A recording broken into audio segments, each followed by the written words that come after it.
پھیلنے لگی اور بہار خزاں میں بدل گئی۔ مینا شوری کئی ایک بیماریوں میں بھی مبتلا ہو گئی، لیکن ان کے پاس علاج کروانے کے پیسے نہیں تھے۔ ایک نیوز رپورٹ کے مطابق مینا شوری کو ایک فلم فنکشن پر بھیک مانگتے ہوئے دیکھا گیا۔ آنے والے فلمی ستارے جو کبھی ان کے مداح ہوں گے، ان کی بدتر حالت کی وجہ سے پہچاننے سے بھی قاصر تھے۔ مینا شوری کا انتقال 1989 میں ہوا۔ انہوں نے زندگی کے آخری 10 سال انتہائی اذیت میں گزارے، یہاں تک کہ انتقال کے بعد ان کی تدفین چندہ اکٹھا کر کے کی گئی اور یوں وہ آرام کی نیند سو گئیں۔ اللہ تعالیٰ انہیں جنتوں میں اعلیٰ مقام عطا کرے۔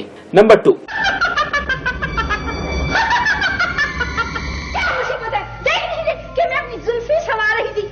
لازوال ڈرامہ سیریل اینک والا جن کی بل بطوری بھی ان بدقسمت اداکاراؤں کی فہرست میں شامل ہے جو 2 وقت کی روٹی کے لیے بھیک مانگنے پر مجبور ہوئی۔ بل بطوری شرافت، حیا، تہذیب اور کردار کی علامت تھیں۔ وہ خلوص اور محبت کا پیکر تھیں، لیکن نہ جانے کیوں انہیں ایسے بدترین دن گزارنے پڑے۔ وہ انتہائی معصوم تھیں، ان کا دل بھی ان کے چہرے کی طرح معصوم تھا اور شاید انہیں اسی معصومیت کی قیمت چکانا پڑی تھی۔ بل بطوری کا اصل نام نصرت آرا تھا۔ ڈرامہ سیریل اینک والا جن سے پہلے وہ چھوٹے موٹے کردار کرتی تھی اور عوام میں ان کی مقبولیت نہ ہونے کے برابر تھی، لیکن اینک والا جن میں ان کے لازوال کردار بل بطوری نے انہیں شہرت کے آسمانوں تک پہنچا دیا۔ ان کا کردار امر ہو گیا تھا، لیکن یہ وقت ایک سا نہ رہا۔ جب تک ڈرامہ چلتا رہا بل بطوری خوشحال رہی، لیکن جو ہی ڈرامہ بند ہوا ان کی روزی بند ہو گئی۔ بل بطوری کو کہیں اور کام نہ ملا، ان کے حالات بد سے بدتر ہوتے گئے کیونکہ ڈرامہ سے بہت کم معاوضہ ملا کرتا تھا جس سے بچت ناممکن تھی۔ نصرت آرا کے حالات اس قدر بدترین ہو گئے کہ وہ مکان کا کرایہ بھی برداشت نہ کر سکیں اور سڑکوں پر آ گئیں۔ نصرت آرا لاہور میں واقع داتا گنج بخش کے مزار پر چلی گئیں جہاں پر وہ چاول کھا کر گزارا کرتی تھیں۔ وقت کی ستم ظریفی دیکھیے کہ وہ مسلسل 4 سالوں تک چاول کھاتی رہیں جس سے جلد سمیت کئی دوسری بیماریاں ان میں سرایت کر گئیں۔ نصرت آرا کے پاس 2 وقت کی روٹی تو میسر نہ تھی، لہٰذا وہ اپنا علاج کہاں سے کرواتی۔ نصرت آرا یوں ہی ذلت آمیز سال گزارنے کے بعد 2017 میں خالق حقیقی سے جا ملی۔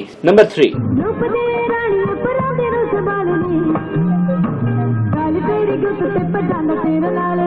ماضی کی عظیم اداکارہ روحی بانو بھی دردناک قسمت کا شکار ہوئیں۔ روحی بانو انتہائی خوبصورت اور دلکش اداکارہ تھیں۔ انہیں 70 کی دہائی میں بہت مقبولیت ملی تھی۔ روحی بانو ٹی وی اور فلم میں بیک وقت مقبول تھیں۔ وہ ایک باحیا اور با کردار اداکارہ تھیں جن کے نہ ہی کوئی معاشقوں کا قصہ سنا گیا اور نہ ہی کسی سے جھگڑا ہوا۔ انہوں نے ہمیشہ اپنے کام سے کام رکھا اور محتاج کی مدد کی۔ روحی بانو کی زندگی بہت اچھی جا رہی تھی۔ انہوں نے لاہور کے علاقے گلبرگ میں ذاتی گھر بھی بنا لیا تھا اور ایک خوشحال زندگی گزار رہی تھی، مگر سکون کے یہ لمحات ان کی تقدیر میں نہ تھے۔ 2005 کا ایک دن ان کے لیے بھیانک ثابت ہوا۔ روحی بانو کا 20 سالہ جوان بیٹا قتل ہو گیا۔ وہ اس صدمہ کو برداشت نہ کر سکی اور ذہنی توازن کھو بیٹھی۔ اس کے بعد روحی بانو کو اپنی کچھ خبر نہ تھی۔ وہ کبھی ایک روڈ پر اور کبھی دوسرے روڈ پر سوئی ہوئی پائی جاتی اور بھیک مانگ کر کھانا کھاتی۔ روحی بانو کا علاج کروانے کے لیے انہیں پاگل خانے بھی داخل کروایا گیا، لیکن وہ تندرست نہ ہو سکی۔ روحی بانو کی بہن ان کا علاج کروانے کے لیے انہیں استنبول لے گئیں جہاں پر وہ ٹھیک تو نہ ہو سکی، البتہ ملک الموت نے انہیں اذیت ناک زندگی سے نجات دی اور وہ خالق حقیقی سے جا ملی۔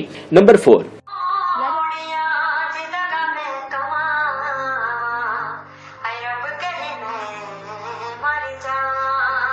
اسٹیج اور ٹی وی کی مقبول ترین اداکارہ نائلہ شاہ بھی سب کے لیے عبرت بن کر دنیا سے رخصت ہوئیں۔ نائلہ شاہ ایک انتہائی حسین اداکارہ تھیں۔ ان کا شمار پڑھی لکھی اداکاراؤں میں ہوتا تھا۔ نائلہ شاہ نے FA کرنے کے بعد شوبز کی دنیا میں قدم رکھا۔ وہ نہ صرف اسٹیج کا حصہ تھیں بلکہ ماڈلنگ بھی کرتی تھیں اور ٹی وی پروگرامز میں بھی شرکت کرتی۔ نائلہ شاہ کی زندگی بھی بہت اچھی جا رہی تھی۔ انہوں نے شادی کرنے کے بعد شوبز کو خیر آباد کہہ دیا تھا، لیکن ان کی زندگی میں اذیت ناک سال لکھے تھے۔ نائلہ شاہ کے شوہر کا کچھ سالوں بعد انتقال ہو گیا جس سے نائلہ کے لیے مصیبتوں کے پہاڑ ٹوٹ پڑے تھے۔ نائلہ نے اس غم کو بھلانے اور بچوں کے مستقبل کے لیے دوسری شادی کی، مگر شوہر کی صورت میں جلاد پایا۔ نائلہ شاہ کا شوہر ان پر بہت تشدد کرتا تھا۔ نائلہ دوسرا گھر چھوڑ کر اپنے گھر واپس آئیں اور بہن بھائیوں سے مدد مانگی، لیکن اپنوں نے بھی آنکھیں پھیر لیں۔ نائلہ سے ان کے حصے کی زمین چھین کر گھر سے نکال دیا گیا۔ نائلہ کے پاس اب رہنے کے لیے چھت تھی اور نہ کھانے کو روٹی۔ وہ اپنے چھوٹے چھوٹے بچوں کو لیے سڑکوں پر در بدر پھرتی۔ نائلہ شاہ کو کئی بیماریوں نے نے بھی حالیہ تھا اور وہ اپنا علاج بھی نہ کروا سکیں۔ اسی طرح اذیتناک سال گزارنے کے بعد نائلہ کا انتہائی قسم پرسی کے عالم میں انتقال ہوا اور وہ اپنے خالق حقیقی سے جا ملی۔ وہ تو سکون سے سو گئی مگر ان کی دردناک یادیں آج بھی دل جلا دیتی ہیں۔ ناظرین، امید کرتے ہیں کہ آپ کو ہماری یہ معلوماتی ویڈیو پسند آئی ہوگی۔ مزید اچھی ویڈیوز کے لیے ہمارے چینل کو ضرور سبسکرائب کیجیے گا اور بیل آئیکن کو ضرور پریس کیجیے گا تاکہ ہر نئی آنے والی ویڈیو آپ آسانی دیکھ سکیں۔